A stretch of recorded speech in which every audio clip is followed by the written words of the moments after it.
إن الحمد لله نحمده ونستعينه ونستغفره ونعوذ بالله من شرور أنفسنا ومن سيئات أعمالنا من يهده الله فلا مضل له ومن يضلل فلا هادي له وأشهد أن لا إله إلا الله وحده لا شريك له وأشهد أن محمدا عبده ورسوله أما بعد فأعوذ بالله السميع العليم من الشيطان الرجيم من همزه ونفخه ونفسه بسم الله الرحمن الرحيم وأن هذا صراطي مستقيما فاتبعوه ولا تتبعوا السبل فتفرق بكم عن سبيله ذلكم وصاكم به لعلكم تتقون. زما د دین اسلام محترم و عزت مندو ناظرین و سامعین والسلام علیکم ورحمت الله وبرکاته. درنو عزت مندو دا کوم آیات کریمه چې ما په دې خطبه کې تلاوت کړ، په دې آیات کې الله سبحانه وتعالی مؤمنانو ته د صراط مستقیم تذکره کړې ده او د هغې رهنمایي ورله کړې ده او د هغې پهچان دې له ورښودلی دی چې صراط مستقیم څه ته وایي او صراط مستقیم باندې کله یو سړی عمل کولی شي او د هغې د عمل صورت به څنګه وي عزتمندو. او که سړی د صراط مستقیم باندې لاړ نشي بل طرف ته لاړ شي نو د دې دا بل طرف ته تلل دا دته تاواني دي که فایدهمند دي او که ناکام د ده دپاره تاواني دي او که فایدهمند دي عزتمندو. دې خبرو ته ښه سوچ وکړئ. الله سبحانه تعالی په دې آیات کې وفرمیل وان هذا صراط مستقیم، بېشکه دغه هذا دا اسم اشاره د مراد نه قران دی، مشار له قران دی، یعنی دا قران چې د صراط مستقیم دا زما د لپاره زما مستقیمه لاره ده. دی قران باندې عمل دا زما هغه مستقیمه لاره ده چې تاسو زما رضا طرف ته او زما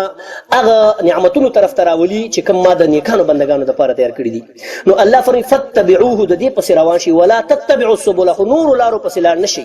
دینه معلومه شوه چې حق لاره یوه ده عزتمندو، په حق کې تعدد نشي راتلی چې دام حق دی او دام حق دی او دام حق دی او دام حق دی عزتمندو. لکه زموږ ستاسې په معاشره کې دا خبره بار بار په اورولو دپاره میلاویږي، وایي دا څلور مذهبه حق دی، حالانکې دا خبره غلطه ده. څلور مذهبه که حق نو د یو مذهب والا چې کوم حق باندې عمل کوي د بل مذهب والا کوم حق چې دی هغه د ده نه پات شو، د ده د هغه نه پات شو. دغه شان دي څلور واړه په خپلو کې ورسره یو مثال ورکړي عزتمندو، نو په خپله باندې فهم ته خبره اسانه راکوزه شي عزتمندو. نو الله فرمایي ولا تتبعوا السبل، نور ډلو پسې مه روانېږي، فتفرق بكم عن سبیله، دا کومه لاره چې د الله لاره ده د دې نه به تاسې واړئ، د نورو لارو پسې تګ سړی د مستقیمې لارې نه اړي، او مستقیم لاره یوه د قرآن عظیم الشان دی. په قرآن کې خو اختلاف نشته، په قرآن کې اختلاف کول خو سړی تباه کوي، سړی بربادي، سړی د هلاکت کندې ته ورغورځي عزتمندو. ذالکم وصاکم، دغه حکمونه چې کوم ذکر شو الله وایي پوخ تاکیدي حکم درکړي تاسو ته په دې سره الله سبحانه وتعالی لعلکم تتقون، د دې دپاره چې تاسو تقوادار شئ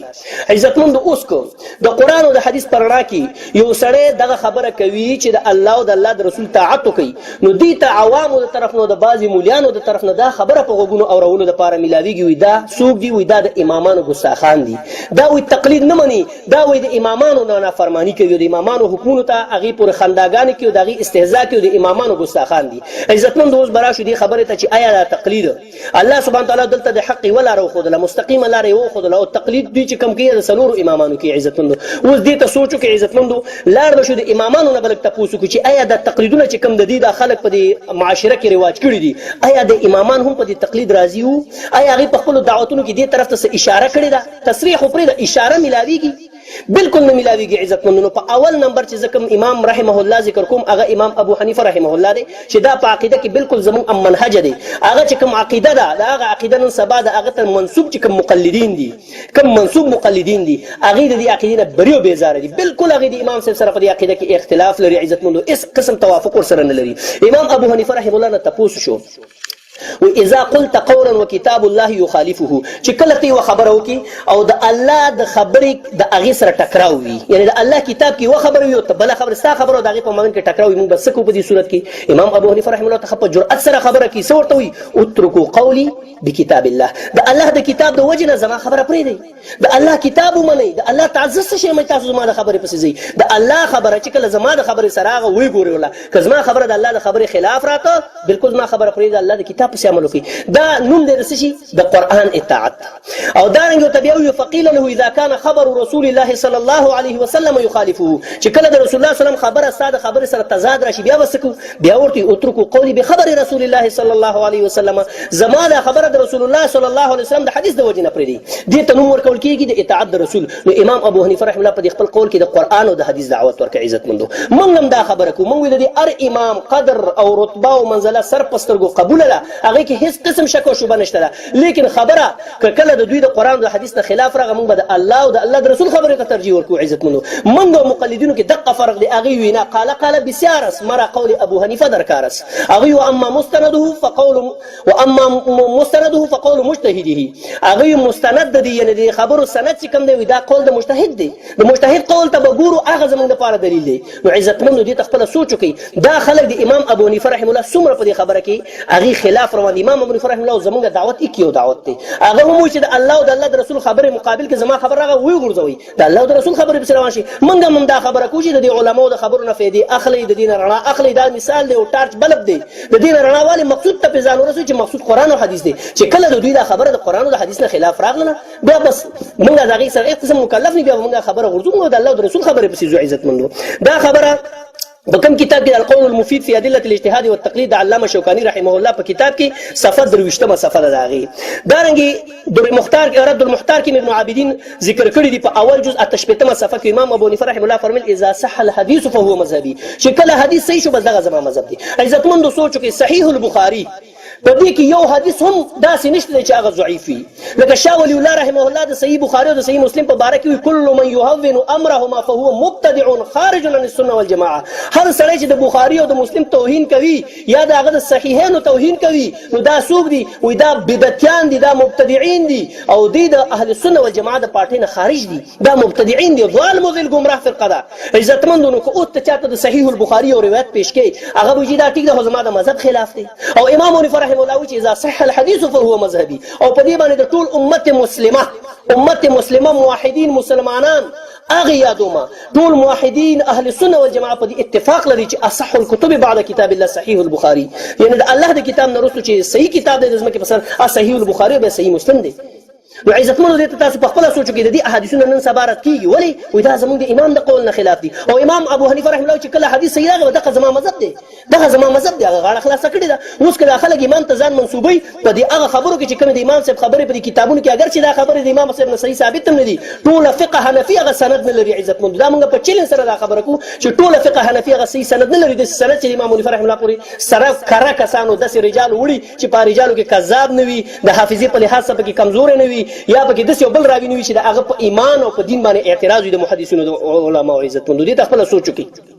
دارنګ بل قول هغه په هدا قرانګي د بدلیل فتونه دا شمن کوي او فرمي حرام على من لم يعرف دليل من اين قلناه ما لم يعلم من اين قلناه وحرام على من لم يعرف دليل ان يفتي بقول ما لم يعلم من اين قلناه حرام دی په هغه چا باندې چې تر هغه وخت پورې زمونږ دلیل ورته معلوم نشي چې موږ د کم ځای نه دا خبره کړې ده په دې خبرو فتوی ورکي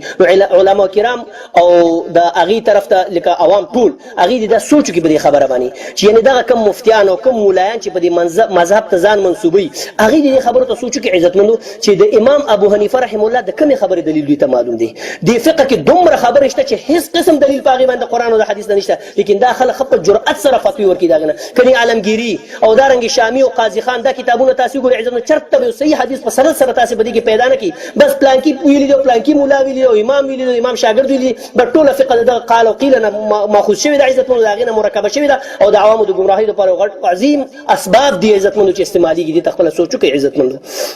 دا قول امام حنیفه رحم الله چې حرام على من لم يعرف دلیلی او یفتي بقول ما لم يعلم من اين قلناه دا په کوم کتاب کې دا په الميزان الكبرى د شعرانی کې په 18 صفحه اول جزء کې د عزت مند دارنګ امام ابو حنیفه رحم الله بل دا خبره کوي اياكم والقول في دين الله ځان بچ کی ګوره د الله د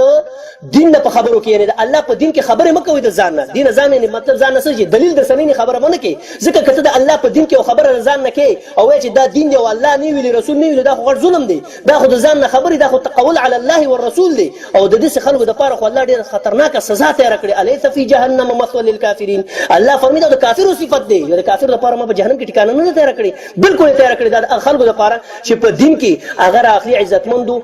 زهر د ګوړې په نوم باندې خرسي عزتمندو چې نن سبا د زمانه د برای نام نهاد مفتیان او د تیارو د ټیر د جازونو د ټیر په شان کم پټکی چې ولې دا خلک دي عزتمندو قیل او قال عام غیر ثابت خبرې دي عزتمندو په عوامو باندې پیش کوي او عوام غریبانان چې د تحقیق په میدان کې خو پاتې راغلي دي هغه به دغه خبرې په بغیر د چونو چرانه والی او په دې باندې خپل ژوندۍ روانه کې د ګمراهۍ هغه اسباب چې کوم دي عزتمندو هغه د دې لاس ته ورشي او د خپ په خوشحالي سره د استقبال کې عزتمندو نو فلهذا زمونږ د فریضه جوړیږي عزتمندو چې خپل عوام مسلمانانو ورونو ته هغه خبرې چې ټوس دلایل د قران او د حدیث نه ثابت دي هغه خبرې پیش کو نو عزتمندو د فرمایي اياكم والقول في دين الله تعالى بالرأي پر رأي باندې دین کې خبرې نه کوي وعليكم باتباع الكتاب والسنه ورتاسو باندې لازم د الله کتاب او د رسول الله صلی الله علیه وسلم سنت دی فمن خرج عنها ضل سوق د کتاب او د سنت نه لري شو نو ضل دی گمراه شو وګوره عزتمندو د قران او د حدیث باندې عمل کول امام ابو حنیفه څنګه فرمایي چې قران او حدیث نه کسب اخوا شنو گمراه شو صحیح البخاری زما په لاس کې ده قران عظیم شان زما په لاس کې ده په دې عمل کوم ما ته قسم بهتانونه په ما باندې قسم الزامات لګيږي او ما ته عزتمندو هغه خبره زما په ستړل کېږي عزتمندو چې اغه نه زداسي بریو بیزار ما لکه څنګه چې وسړی دا خبره لکه څنګه چې یوسف علیه السلام د وینن هغه شرمخ بیزار او دغه شان زده دي خبرو د الزاماتو نه بیزار او بری ما عزتمندو دي خبرو ته پختله باندې سوچو کې عزتمندو دا خبره په الميزان الكبرى په اول جزء درشپته صفحه کې د عزتمندو دارنګ بل ځای کې امام ابو حنیفه رحمه الله فرمایي اذا جاء الحديث فعلى الراس والعين چې کله حدیث راشي د عمل میدان ته راټوب کی تو فعل الراس والعين پسر او پستر موږ په دې باندې عمل کو دغه زمونږ فریضه جوړیږي په دې باندې موږ مکلف عزت مندو دا په تبییض الصحیفه یوصل دولسمه صفحه کې دا قول د امام ابو حنیفه رحمه الله دی دارنګ یو شاعر ډیره خبره کړې ده دا شعر نن سبا د دې وخت د مقلدینو سره د امام ابو حنیفه رحمه الله د تقلید دعوه کوي لیکن په عقیده کې مر سره خلاف دی په فروعي ډیرو مسایلو کې د دې سره خپل کې اختلاف دی شاعر فرمایي وتعصل اله وانت تظهر حبه هذا لعمري في القياس شنيع لو كان حبك صادقا لاطعته ان المحب لمن يحب مطيع وتد الله نه فرمانی کوي وانت تظهر حبه او ته اظهار د محبت داغم کې نافرمانین کې او دامو چې الله زتا سره محبت کوم هذا لعمري في القياس شنيع دا خو د ما په خپل عمر راکون کې باندې قسم چې دا خو د قياس د لار نه دا ډیره بده خبره ده وي لو كان حبك صادقا لاطعته کچرته ته د محبت کې رښتونه ته به الله سره محبت کړي ولی ان المحب لمن يحب مطيع ځکه څوک چې چا سره محبت کوي دا خپل محبوب فرمان بردار وي نو عزتمنو دې ته سوچو کوي دا خلک وي موږ د امام ابو حنیفه رحمه الله مقلدینو او د امام ابو حنیفه رحمه الله سره په یو درجن اقوال چې کوم پیش کوي عزتمندو دي کې د امام ابو حنیفه رحمه الله مخالفین دي که حدیثو ته پیش کینو داسې خبره او داسې جوابونه بدل درکې چې ته به حیران شې چې الله پاک دا وجه څه ده بالکل الله دې معفو کې د کافرو او د اغې د معاونینو او مرګرو په وجه د دین د لوبادت داسې بدل شوی ده چې چاته حق ورخي هغه حق ورته باطل ښکاریږي او باطل داسې په خیر او په خوشحالي سره د خلکو پر وړاندې ته دنکیږي او داسې یو درون هرکله او درون استقبال داږي کیږي چې سړی حیران پاتې شي الله خو هغه حدیث سید نبی اسلام فرمایي وي بدا الاسلام غریبا وسيعود كما بدا اسلام د قشن ناشنا شروع شوی او خلکو ته هم د قشن ناشنا پاتې شي چې بیا ډیر تعجب کوي عزتمندو نن موږ وینو که صحیح حدیث چاته پیش کړه هغه داسې تعجب کوي دا شل کال خو موږ نه دی اورېدلی دا د کوم ځای نه راووته دا زمونږ مولان په څه باندې ولې دا نه پوهېږي دا اصل لګیا دي عزتمندو دقه یو غټ جال دی د شیطان چې په دې کې انسان نه ګیري موږ په مولانو نه یو مکلف موږ په حق مکلف یو هغه که هر سړي سره ولې نه وي هغه که یو عامي دکاندار وي او منپلي خرڅي پر اړه کې هغه موږ ته حق خبرو کې موږ باندې لازم ده چې موږ دا حق اتباع کوو عزتمندو دې ته به نه ګورو شخصیت ته به موږ نه ګورو شخصیت او چت ته کوړو کې بلکې حق ته به ګورو موږ چې حق پیژنو په حقانیت او په دلیل پیژنو موږ حق په اشخاص باندې نه پیژنو عزتمندو دا رنګ دویم نمبر د امام مالک رحمه الله نو دې الفاظ د امام ابو حنیفه رحمه الله کې چرته تقلید ټکی راغی د ویلې چې تقلید وکړي بلکې دا خبره خو په تقلید باندې داسې د تبر گزارونه د عزتمندو که څوک سوچ وکړي نو امام ابو حنیفه رحمه الله اس کله د تقلید د طرف د تقلید طرفداري نه کړي او نه تقلید باندې د دې حکم ورکړي د عزتمندو نو عوامونه د خبردار وي هغه مولان چې څوک د امام ابو حنیفه رحمه الله د تقلید د وجوب دعوی ور پیش کوي داغه دروغ ورته وي دروغ نو ته دعوی کوي چې امام ابو حنیفه رحمه الله په دې تقلید باندې موږ سره دومره دلایل دي صرف دا دي ورته عرض کوي چې د رسول الله صلی الله علیه وسلم کومه اطاعت او اتباع کوو رسول الله صلی الله علیه وسلم په خپل باندې من اطاعني دخل الجنه ومن عصاني فقد ابى الله فرمایي اطيعوا الله واطيعوا الرسول دا خبرې شولې نو د امامانو یو امام نه خو دا پیش کی چې امام زه قلدونی زما تقلید کوي تدخل الجنه تاسو به جنت ته داخل شي یا تفلح تاسو به کامیاب شي یو امام نه خو دې پیش کی چرته شته سه مور راوړې زوی یو مولا یو مفتی یو د ځوان چې هغه دا خبره پیش کی کله وحاشا قسم درته د الله په ذات کوم د قیامت د ورځې پورې څوک ژوندې وي د دې ائمه کرامو نه به یو د قول پیش نه کی چې هغه کې اشاره شوی وي تقلید ته راشي زما تقلید کوي بلکې هغه په تقلید باندې ردود کړی دی عزتمند تاسو مخه ته اوس عرض شي دویم نمبر کې امام مالک رحمه الله دی به فرمایل وليس من احد الا وقد يؤخذ من قوله او يرد الا صاحب هذا القبر دی به د روضې مخې ته ناست او خپله معطا دی ما خپل کتاب چې کومه معطا ده د هغه به درس کوله او په منځ کې به دا خبره وکړه چې د مونږ کې یو قسم داسې نشته مونږ کې یو قسم داسې نشته دی مګر د هغه قول به اخیستی شي که کله دلیل سره برابر او رد کولی به شي چې کله دلیل نه مخالف و الا صاحب هذا القبر و اشاره به قبر ته د نبي علیه السلام وکړله چې د دې قبر والا چې د ده به یوه خبره هم نشي رد کېدی. نو عزتمندو نن د تقلید په لباس او د تقلید په شکل کې د رسول الله اقوال رد کېږي. د امام مالک رحمه الله د دې خبرې خلاف څوک کوي موږ یې کوو که دې کې عزتمندو تاسو په خپله سوچ وکړئ. دارنګې د الاحکام کې الاحکام د ابن حزم رحمه الله کتاب دی د هغې په صفحه 209 نمبر کې دا امام ابن حزم رحمه الله په سند سره د امام مالک رحمه الله نه دا خبره راوړې ده. دارنګې بل قول او جاء رجل الى مالك فسأله عن مسألة فقال له ويو سړی راغی او خبره مسلې تپوس د امام مالک رحمه الله نه کوي. امام مالک رحمه الله ورته چې قال رسول الله صلی الله علیه وسلم کذا وکذا نبی علیه السلام په دې کې دا خبره کړې ده و چې کله دې سړي ته دا خبره وکړه نو سړی ورته ارایت خبر راکړه که څوک داسې داسې وکړي ان رسول الله دا خبرې مقابل کې خبره پیش کړله چې پیش کړله نو مالک رحمه الله تصوی فليحذر الذين يخالفون عن امره ان تصيبهم فتنه او يصيبهم عذاب اليم. ودیریږي هغه کسان چې د رسول الله د امر مخالفت کوي د دین دی ورګي چې یا ورته په دنیا کې الله فتنه ورکړي امتحان کې به الله راګي یا ورته په قیامت کې الله شدید او دردناک عذاب ورکړي. نو د امام مالک رحمه الله د خبرنه څومره یو د محبت د سنت را پیدا کیږي عزتمند چې د رسول په مقابل کې د هیڅ خبره ته اعتبار نشته عزتمند او نن سبا د تقلید په شکل کې موږ دا وینو چې د رسول الله صلی الله علیه وسلم د اطاعت مخه ته والله العظیم داس یو دیوار جوړ شوی دی چې هغه ته لازم څوک نشي ورولې چې کړنډ پکې ورکړي کړنډ څه الکه داسې الزامات به پوره دي دا غیر مقلدین دي دا د هندستان نه راوتی دي دا پلانکی انګریز راوستي دي دا وهابیان دي دا خوارج دي دا تکفیران دي والله العظیم کدي دي یو سیس سره زمونږ نه په بالکل اس قسم ته تعلق او علاقه د شي سره دا کوم انتسابات چې موږ ته کې عزتمندو دا یو الزام دی یو دروغ دی بلکې زبر دا وایم چې د حق مخه ته د القاب استعمالي دا الزام په الله او د الله پر رسول باندې عزتمندو ځکه صحیح منهج د سلفو چې کوم دی هغه مخه ته دا خبره رکاوټ جوړي د عوامو لپاره. نو هغه خلک چې دا انتسابونه کوي بغیر د دلیل نه الله سبحانه وتعالى د دې خلکو په باره کې فرمایي ومن اظلم ممن افترى على الله كذبا او كذب بالحق اليس في جهنم مثوى للكافرين او كذب بالحق لما جاءه اليس في جهنم مثوى للكافرين. الله فرمایي ومن اظلم سوق دی غټ ظالم ممن افترى على الله كذبا دا هغه چا چې په الله باندې دروغ وي او كذب بالحق لما جاءه یا دروغ وي په حق باندې چې کله د حق را ورسیږي اليس في جهنم مثوى للكافرين. الله فرمایي په جهنم کې د کافرانو لپاره ټکانه نشته. نو عزتمنو دې خبرو ته خپل سوچ وکړي دا خبره چې د اهل حق په مقابل کې استعمالي جو اهل حق به بدنامي د دې خبرو انتساب داسې شو لکه د الله دین ته چې کې او څوک چې د الله دین ته داسې انتسابات کوي داسې افتراګانې پکې دا د کفارو عمل دی عزتمنو الله به دې ته د جهنم سزا ورکړي که توبه ونه باسي عزتمندو. دارنګې د امام مالک رحمه الله بل قول وګورئ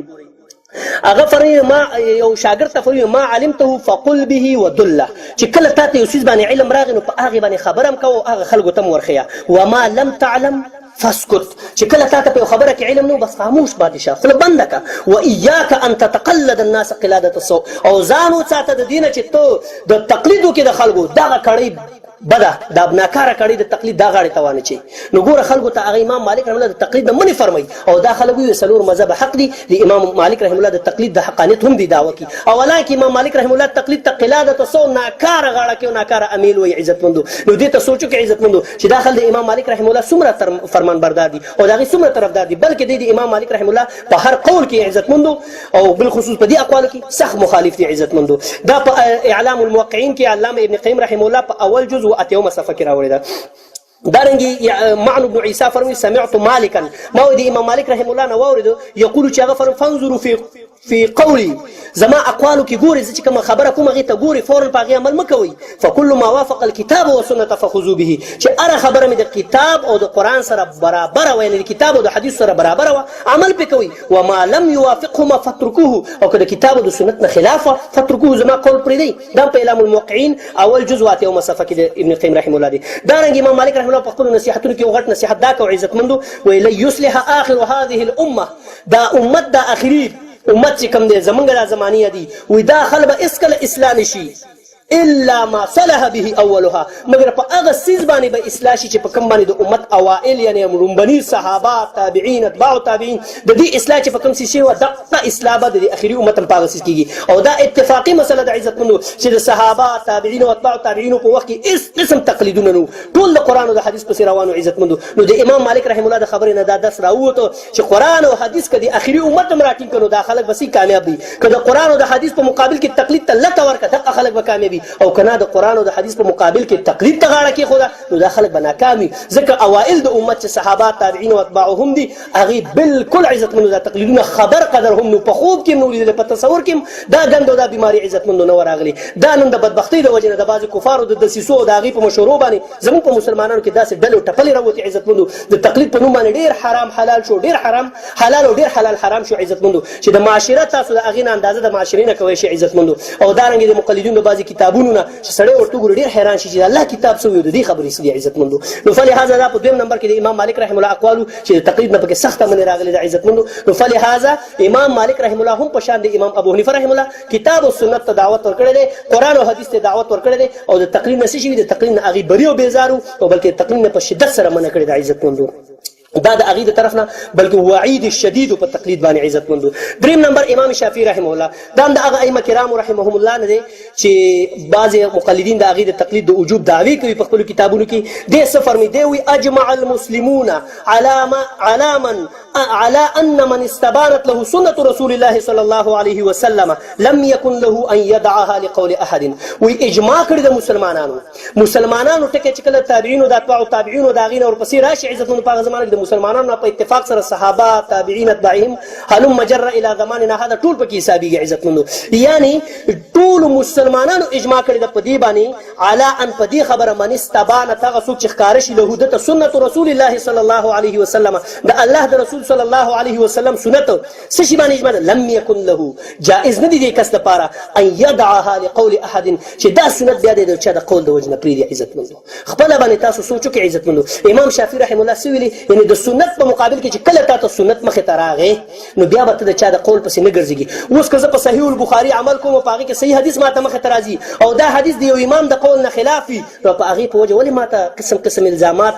او دارنګي بوختانونه په ماته لکېږي عزت مندو وجه دا چې داخله د امامانو خلاف دی کوي موږ د امامانو هغه اقوال باندې عمل کو چې کوم کې د هغه اقوال د قران او د حدیث سره برابر وي او چې کوم کې د هغه اقوال د قران او د حدیث نه خلافي دا د الله هم تعت دی چې موږ به هغه قول خبرین هغه اخبارونه او خبري چې د دوی راغلي او اقوال هغه پریدو دا د رسول الله صلی الله علیه وسلم تعت دی دا د صحابه تعت دی او دارنګ د امامو ائمه کرام تعت دی عزت مندو نو په خپل باندې تاسو عزت مندو دي سوچو کې د امامانو سره موږ څومره محبت لرو دا غي اقوال موږ څنګه په خسته انداز کې په عمل باندې راولو او دا خلک د امامانو هغه اقوال چې هغه د دې د خواهش موافقي هغه په عمل کې راولو چې کوم د دې د عقیده لکه د دې د عقیده او د دې د منهج خلافي د امامانو هغه اقوال دي نه منع عزت مندو او موږ الحمدلله د ائمه کرامو هغه اقوال مونږ کوم د کتاب او د سنت سره برابر وي نو امام شافعي رحمه الله په دې قول کې په تقلید باندې سخرت دي دا قول الله امام ابن القیم رحمه الله په اعلام الموقعين کې په دویم جزء یو لسمه صفحه کې راوړی دی عزت مندو دویم جزء او یو لسمه صفحه کې دارنګي به امام شافعي رحم الله فرمایي چې اذا رايتم كلام يخالف الحديث فاعملوا به واضربوا بكلام الحائط چې کله زما یو خبره تاسو ویني چې زما خبره د حدیث خلافي زما دا خبره یواله په دیوال او په دیوال خلک ست په عزت مندو دا خبره بزکه کوم چې فهم د مثال لپاره په دیوال باندې خلک د میخو د واګانو سټي ته په عزت مندو ان زما خبره د دومره اهمیت مو ورکوي او د څوک د رسول الله صلی الله علیه وسلم په خبره باندې عمل وکي زما خبره په دیوال او د رسول الله صلی الله علیه وسلم خبره نګور ائمه کرام خپل خبرو ته د رسول الله صلی الله علیه وسلم مقابل په خبرو کې کوم حیثیت ورکو کوم مرتبه ورکا بیا دا خبره چې امامانو چې تقلید وکړي زمونږ د امامانو تقلید په واجب دی دا چا واجب کړی دی واجب خو یو حکم شرعي دی د حکم شرعي لپاره د حاکم نه دلیل پکار دی حاکم زمونږ الله او الله رسول دی او هغه خو چرته دانه دی چې تاسو امام شافعي په روان شي امام احمد په روان شي یا دی بل امام په روان شي عزت منو دي خبره ته سوچو کې دارنګ بل ځکه امام مزنی رحم الله د شاګرد دی فرمایي وي وکانه رضی الله عنه و امام شافعي رحم الله به فرمایل الله دی د دن راضي شي یقول سبع فرمایل دا به فرمایي لا حجه في قول احد دون رسول الله صلی الله علیه وسلم وې د یو کس په قول کې دلیل نشته دی سوا د رسول الله صلی الله علیه وسلم د قول نه او زموږ کتابونه د مقلدینو سره کې و اما مستنده فقول مجتهد د مقلد دلیل به قول د مجتهد وي او د سفر ما امام شافعي رحم الله و لا حجه في قول احد دون رسول الله د الله د رسول نه علاوه د هیڅ په قول کې دلیل او حجت نشته دی و ان كثروا اگر کدا خلک خډيري او ډیر اقوال مو کی ولا في القياس نه په قياس کې دلیل نشته ولا في شيء نو په هیڅ چیز کې مو دلیل نشته دی وما ثم الا طاعه الله ورسوله بالتسليم نشته دې صورت کې زمونږ د پاره چې مونږ په هغې باندې منګولې ولګو مګر صرف د الله طاعت او د رسول طاعت دی په سلامتي او په غاړه ایښودو په منقاد کېدو سره چې مونږ به کتاب الله او د رسول صلی الله علیه وسلم سنت په دقې باندې عمل کړو. دقه زمونږ د کامیابۍ دپاره غټ یو قسم یو غټ دلیل دی عزتمندو او غټه لار او غټ یو هدف او غټه طریقه هم دغه ده چې د مونږ کامیابو ځانه نو چې د الله او د الله د رسول احکامو ته مونږ منقاد شو هغې ته غاړه کېدو عزتمندو. دا په عقد الجید کې شاه ولی الله په 150 صفحه کې عزتمندو راوړی دی. نو دارنګې ورته سوچ کوئ عزتمندو. امام موزنی رحمه الله بدام فرمایل و امام شافعی رحمه الله فرمایل چې لا تقلدني في كل ما اقول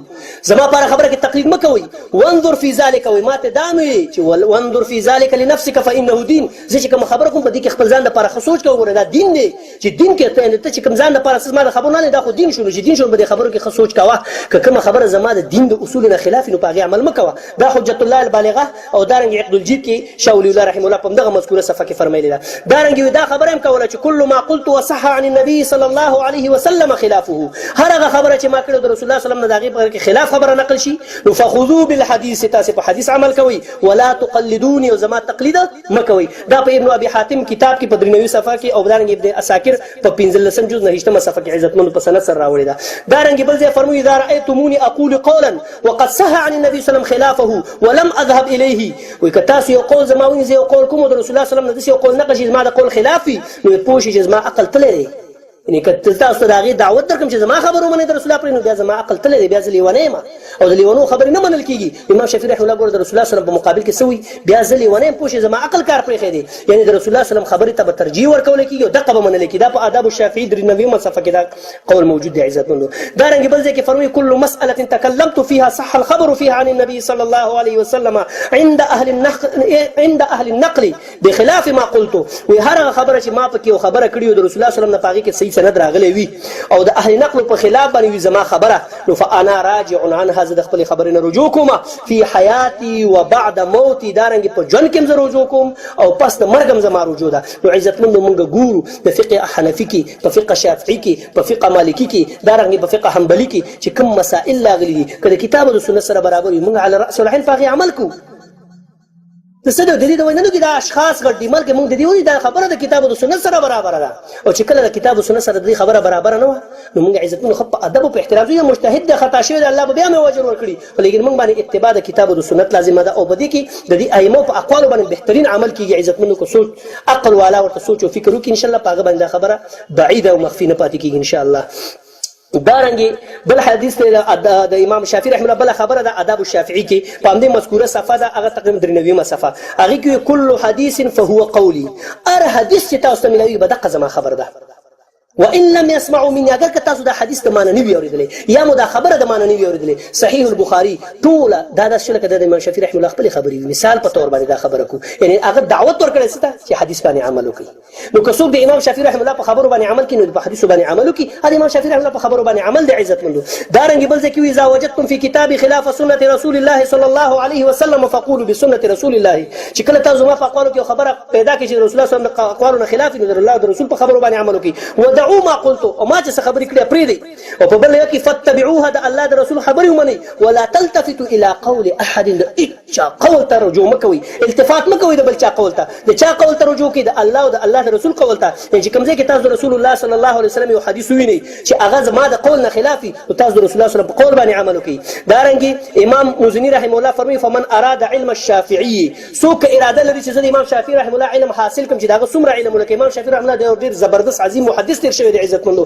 په امت مسلمه ډېر عظیم احسانات دي. د ده شاګرد امام مزني رحمه الله فرمایي که څوک په تاسو کې دا اراده لري چې یاره زه د امام شافعي رحمه الله علم حاصل کړم نو نهى الشافعي عن تقلیده وتقلید غیره. امام شافعي رحمه الله علم دا دی چې هغه د خپل تقلید نه هم خلک منې کړي دي او د بل چا د تقلید نه هم خلک منې کړي وي. عزتمندو دا هغه اقوال دي د درې ائمه کرامو چې د تقلید پر رد کې صراحتا او بالکل داسې ښکاره عیان اقوال دي عزتمندو. نو د مقلدینو دا حق جوړیږي هغه خلک چې د دې تقلیدونو دعوی کوي چې یو قول د دې ائمو نه داسې پیش کړي چې قلدوني تدخلوا الجنه یو زما تقلید وکړئ جنت ته به داخل شئ. عزتمندو هرګز داسې نشي کولی اگر که د دوی د قیامت ته پورې عمر شي داسې اقوال نشي پیش کولی. هسې په دې عوامو باندې یو خلق مبحث راوستی دی د پټکو او د سپین لباس په وجه باندې عزتمندو په عوامو دې یو تیاره راوستې ده عوام په دې تیاره کې ساتي ځکه که کتاب او سنت دې عوامو ته پیش کړي عزتمندو د دې د خېټو دا کوم مجبوریانې چې دي دا خرابېږي عزتمندو د دې دکاندار لاریانې بندیږي عزتمندو د عوامو د مالونو د خوراک دپاره چې دوی کومې اسباب په کار اچولي دي دا اسباب د کار پرېږدي عزتمندو د دې وجې نه دوی د قرآن او حدیث نه عوام داسې منې کوي لکه هندو چې د کلمې نه ځان منې کوي عزتمندو او خپل اولاد د کلمې نه هندوان منې کوي دقه شان دا خلک د قرآن او حدیث نه خلک منې کوي عزتمندو نو تاسو په خپله باندې سوچ وکړئ چې آیا دا خبرې د مسلمان د شان سره جوړېږي چې یو سړي ته حدیث پیش کړو ورته دا زما مذهب نه دی نو چې حدیث ستا مذهب نه وي یهودیت دې مذهب دی نصرانیت دې مذهب دی او که نه ستا کوم داسې څیز مذهب دی عزتمندو دې ته سوچ پکار دی نو هر مسلمان نارینه او زنانه ته دا حق جوړېږي چې هغې د قرآن او د حدیث اتباع وکړي او دا اتباع د همدې اسلافو په فهم باندې وکړي عزتمندو او زموږ د اسلافو ځینې دغه ائمه کرام هم دي چې تاسو ته موږ اقوال د هغې نه پیش کړل عزتمندو چې هغې په تقلید باندې صراحتا ردود کړي دي عزتمندو دغه قول د امام موزیني رحمه الله په الاحتجاج بالشافعي للخطیب کې ذکر شوی دی د امام موزیني رحمه الله دا قول په 3 جز او 8 صفحه کې عزتمندو څلورم نمبر امام د دې ائمه رحمهم الله نه هغه امام احمد بن حنبل رحمه الله دی چې دا د تعارف محتاج نه دی او عظیم محدث او د کتابونو او عظیمه ذخیره د مسند احمد په نوم باندې چې زمونږ تاسو په منځ کې وجود لري یو بهترین نایاب کتاب دی د حدیثو چې دا د حدیثو لوی عظیم محدث دی په سنت باندې څومره مینه د سنت لپاره څومره قرباني پیش کوونکی شخصیت او د تقلید څومره مخالف نو دغه قوالم لګو ګوري دا به فرمایي چې خذوا علمکم من حيث اخذ الائمه تاسو د خپل علم چې د قران او حدیث او د دین دی دا د اغزنوالي چې کوم ځنو امامانو اغستې دي ولا تقنعوا بالتقلید په تقلید باندې فهم کوي ګوري تقلید باندې ګوره ځانونو لپاره تسل ملاو نه کوي فان ذلك عمي في البصيره ځکه دا تقلید د بصارت د انسان ړندې هغه سترګې چې کوم د رب بصیرت پاغي باندې حاصلېږي هغه سترګې ړندې عزتمندو ځکه تقلید سره داسې کې چې بچا سویلي او مکه خبرو پسې رواني او داسې خلک هغه وي عزتمندو چې دا د کامیابۍ په ځای د ناکامۍ سره مخ کېږي عزتمندو دا په اليواقيت والجواهر کتاب دویم جز او 22 صفحه کې د عزتمندو دارنګ بیا به بل ځای کې فرمایي چې ليس لاحد مع الله ورسوله كلام د اچا د پر د حق نشي د الله او د الله د رسول کلام مخکې خبرو کی وقال للرجل يكست يفرم لا تقلدني ولا تقلدن مالكا ولا الاوزاعي ولا النخعي ولا غيرهم ومدز ما تقلید کوا مد امام مالک کوا مد امام اوزاعي کوا مد ابراهيم النخعي کوا ولا غيرهم ونه بلچا وخذ الاحكام او د اغزنه د احکام ولا من حيث اخذوا الائمه كم زنه دي امامان غسل من حيث اخذوا من الكتاب والسنه چې کتاب او سنت نه کوم اقوال ځان د پاره غسل دي یعنی د هغه اقوال والي چې کوم د کتاب او سنت سره برابر دي عزتمندو نو ګور امامان سو د تقلید نه څومره په صراحت سره منی وکړه امام احمد بن حنبل رحمه الله عزتمندو نو دا خبره چې یرا اهل الحديث دا د امامان مخالفین دي دا خبره کوم ځای پورې حقیقت لري عزتمندو او به اهل حدیث ته دا قسم القابات ورکوي عزتمندو چې څوک ورته سو د دې وجه چې عوام صرف په دې خبرو په دوکه کې وساتي او د حق د قبولیت نه عزتمند هغه د لپاره مانع او رکاوټ وګرځوي دا د دې خلکو ذمہ داری ده الله سبحانه تعالی به دې تپوس کې په دې باندې عزتمندو دا رنګ بل ځکه باغه فرمایل دا قول چې مون پیش کو چې ليس لاحد مع الله ورسوله كلام دا په اليواقيت والجواهر دویم جز 22 صفحه کې دی دا رنګ بل ځکه فرمایي چې لا تقلد دينك اهلا من هؤلاء دا څومره تابعین صحابه چې تیر شوي امامان و دیو کس تقلید په دې کې مکوا ما جاء به عن النبي صلى الله عليه وسلم واصحابه فخذ به كم اقوال چې دي ته د الله او د رسول نه پیش کی اقمنه تقلید مکو عزتمنو تقلید څه شي ته وي تقلید عزم به دلیل خبره ته وي چې خبره یو مولا یو امي وکي یا مولا وی یا امي یا امام یا وړو کې وی غټي او دلیل باندې نه وي او خبره په دین کې د ثواب او د عقاب سره تعلق لري او ته په دې باندې عملو کې عزتمنو دي ته تقلید ویل شي عزتمنو ځکه به دلیل پیروي نه مونږ الله مونږ کړو الله فرمایي ولا تقف ما ليس لك به علم ان السمع والبصر والفؤاد كل اولئك كان عنه مسؤول عزتمنو الله بار په قران کې په تقلید باندې دقه شی الفاظ سره منی فرمایله چې ولا تقف ما ليس لك علم مروانیګه غصب سي تاسو علم نه وي او تاسو چې علم نه تروانیګه دقه نوم تقلید د عزتمندو ځکه تقلید چې د لغت څومره کتابونه لیکل شوي دي عزتمندو د تقلید هم دا معنا کړی ده یعنی اتباع قول الغیر بلا دلیل چې یو کس پس روان شي بغیر د دلیل عزتمندو نو دې ته تقلید ویل شي تقلید الله منی کړی رسول الله منی کړی صحابه منی کړی عزتمندو او ائمه کرام رحمهم الله دې ټول منی کړی عزتمندو دا قول چې لا تقلد دينك احد من هؤلاء ما جاء عن النبي صلى الله عليه وسلم واصحابه فخذ به دا قول په مسائل امام احمد د ابو داود کې په 200 صفحه کې موجود دی عزتمندو اوس اخیرا کې وړه تفسیر په خپل خبرو کوم عزتمندو دا تقلید دا د امامانو نه علاوه دا اغه نه رستم چې کوم علما او اغه هم دا سخت غندل دي عزتمندو سخت ردود پکړي دي عزتمندو علامه ابن حزم فرمایي فان هؤلاء الافاضله دا افاضل او غره امامان دي قد منعوا عن تقليدهم دوی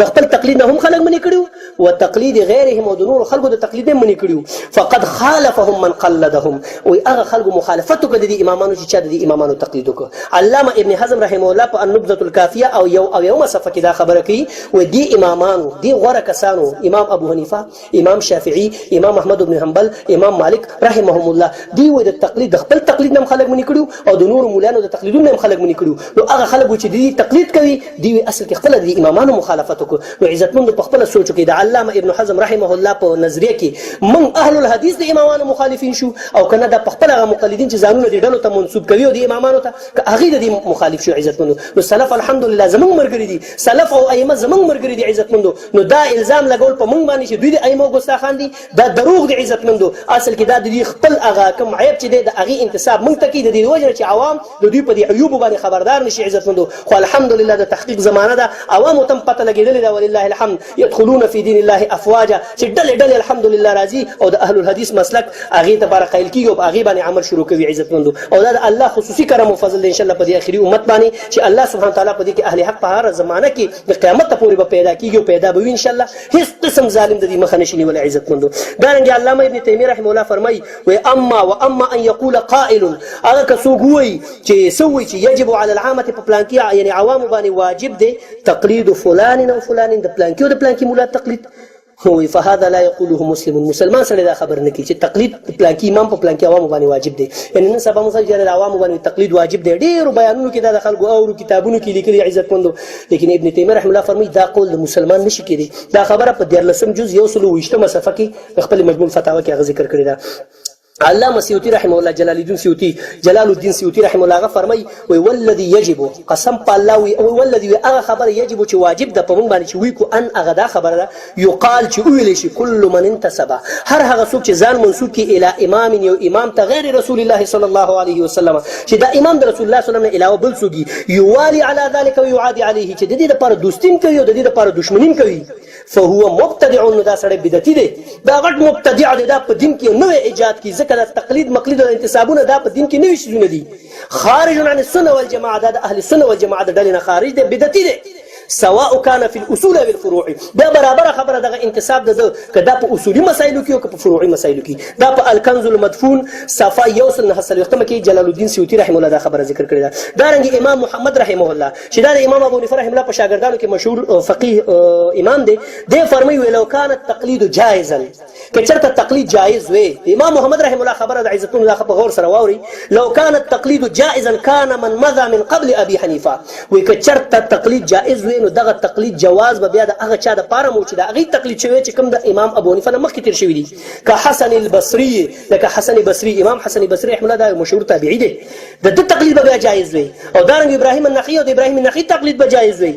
فانهم احرى ان يقلدوا زکه دوی ډیر لایق دي چې دوی تقلید وکړي شي خو چونکې د هغه تقلید نه دی شوی نو د امام ابو حنیفه رحمه الله تقلید په کوم دلیل باندې کوي دا رنګ امام شافعي او امام مالک او امام احمد بن حنبل او داسې نور تقلیدونه په کوم دلیل باندې کوي عزتمنو نه سلف یو څو نمونه موږ د هغه د اقوال د مش نمونه خیروار په تور باندې ذکر کوي عزتمنو چې امامانو د تقلید څخه خلاف کړی دی عزتمنو الحمدلله ائمه کرام امام ابو حنیفه نه راواله تر امام شافعي او امام احمد بن حنبل رحمه الله پورې دی ټول د تقلید څخه مخالفو عزتمنو نو فلهذا دا خبره چې یره اهل الحديث د ائمه ګستاخان دي دا تر کوم ځای پورې حقیقت لري عزتمندو باقي تاسو په خپل باندې زما په دې خبرو سوچ او فکر وکړئ که کومه خبره زما عزتمندو دغه حواله غلطه وا یا د خبرو کې ما انتساب غلط کړو تاسو حق جوړیږي عزتمندو خپل تحقیق وکړئ خو لیکن دا خبره یا سات رسول الله صلی الله علیه وسلم وفات نه مخکې خبره کړو ترکت فیکم امرین لن تضلوا ما تمسکتم بهما کتاب الله وسنتي و ما پتا سو کې دوه سيزونه پرې خودل هرگز به تاسو ګمرا نشي تر څو پورې چې پاغي باندې عمل منګول خخ نه کوي یو د الله کتاب او بل زما سنت دي عزتمندو په دې باندې دعا وکړو الہ العالمین موږ ته په کتاب او سنت د عمل کولو توفیق نصیب کړي او هغه خلک هغه ورونه هغه مولیان او هغه عوام ورونه خو چې تقلید په زندانونو کې پراتی دي عزتمندو او تقلید په ګنده او قیاسي ډیرانونو کې سریږي الہ العالمین دغه ته د کتاب او سنت د خپل یو پر هوا فضا توفیق نصیب کړي چې هغه راشي ته تحقیق کې قران او حدیث خپل دینو غړي او په دې باندې عمل منګولي خخ کی اقول قولي هذا استغفر الله لي ولكم ولسائر المسلمين والسلام عليكم ورحمه الله وبركاته.